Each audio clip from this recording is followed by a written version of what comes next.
Hello, Elisa. My daughter and I were having this great conversation earlier today about hooded sweatshirts and how they should make hooded sweatshirts in women's sizes. And namely, that the hood then would be bigger. Yes.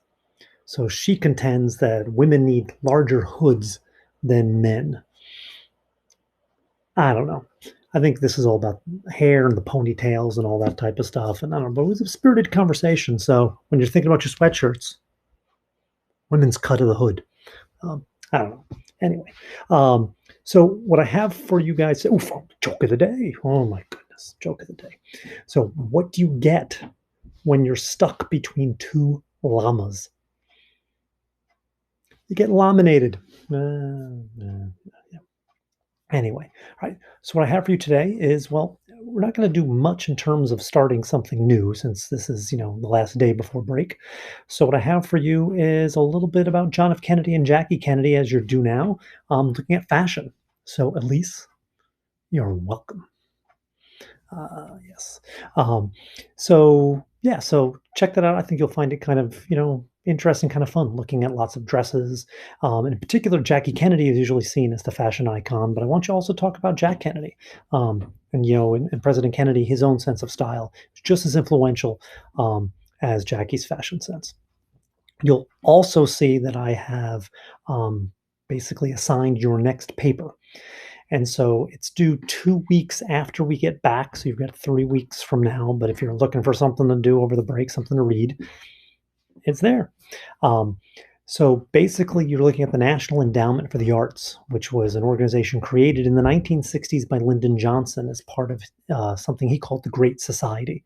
And the Great Society was going to be kind of like the New Deal, in which he was going to pass all these laws targeting at all these things. And what the NEA was basically government sponsorship of the arts. He saw this as a great Cold War type of thing. It was a good contrast with the Soviet Union, in which the arts is nothing but about artistic freedom, and what better way to contrast ourselves with a communist government by showcasing our artists. Um, and in addition, you have European governments that also sponsor the arts and fund the arts and that type of thing. So this was the beginning of that in the United States. Since then, it has been controversial. It does not get funded a lot, um, but it seems that every time there's a budget crunch, arts programs are the first ones to be talked about, right? Um, and so, in this current administration, Donald Trump has talked about in budgets getting rid of the NEA. Basically, every time he submits a budget, he cuts NEA funding out of the budget, is then returned back into it by Congress. And we had a fight in the 1990s about this. There was a fight in the 1980s about this. So it comes all up, unfortunately, quite often. But it does lead to an interesting question: should the government fund the arts? It doesn't fund it a lot. So the thought is, can the arts survive without government funding? Because what the government funds sometimes is seen as controversial, and taxpayers don't appreciate all forms of art. Um, they may find a lot of art questionable or offensive, not to their artistic tastes. They'd rather their tax money be spent on something else, something maybe that they'll find a little bit more practical that they can use. So you have that. So I've got a whole bunch of stuff for you. I've got some video clips.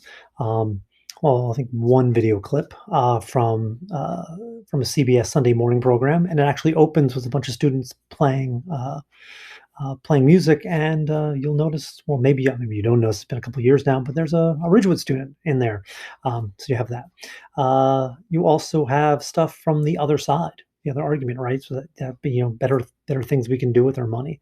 So it's an interesting debate. It's one that hasn't gone away, stemming all the way back from the 1960s. So that is your paper, right? 3 to 5 pages, type double space, turn it in. You know the drill.